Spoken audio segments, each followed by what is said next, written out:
حضرت علی نے ارشاد فرمایا، جو شخص تمہارے خون میں سے نہ ہو مگر پھر بھی تم کو عزت دے اور پیار دے تو بے شک وہ تمہارے لیے بہترین رشتہ ہے۔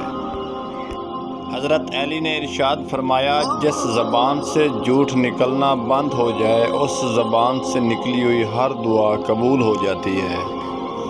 حضرت علی نے ارشاد فرمایا، 3 رشتے بے نقاب ہو جاتے ہیں۔ نمبر 1 بڑھاپے میں اولاد، دوسرا مصیبت میں دوست، تیسرا غربت میں بیوی۔ حضرت علی نے ارشاد فرمایا، 3 کام اللہ کو بہت پسند ہیں: ٹوٹے ہوئے دل کو جوڑنا، نہ چاہتے ہوئے بھی معاف کرنا، کسی کے گناہ پر پردہ کرنا۔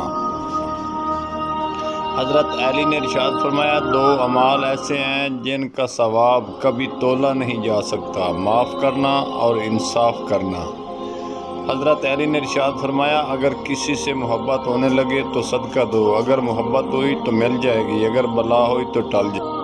حضرت علی نے ارشاد فرمایا، جب اللہ کسی کو پسند کرتا ہے تو اسے خوب آزماتا ہے، پس تم صبر کرو کیونکہ صبر کرنے والوں کی منزل جنت ہے۔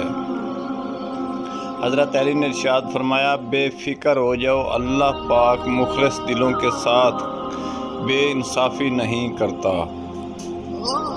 حضرت علی نے ارشاد فرمایا، دکھ میں کبھی پچھتاوے کے آنسو نہ بہاؤ کیونکہ تم وہ خوش نصیب ہو جسے اللہ نے آزمائش کے لیے قابل سمجھا ہے۔ حضرت علی نے ارشاد فرمایا، بہت سے انسان ایسے ہیں جنہیں زبان نے موت کے گھاٹ اتارا ہے۔ حضرت علی نے ارشاد فرمایا، دوستی اور محبت ان سے کرو جو نبھانا جانتے ہوں، نفرت ان سے کرو جو بھلانا جانتے ہوں، اور غصہ ان سے کرو جو منانا جانتے ہوں۔ وائس آف سدا بہار کملانہ۔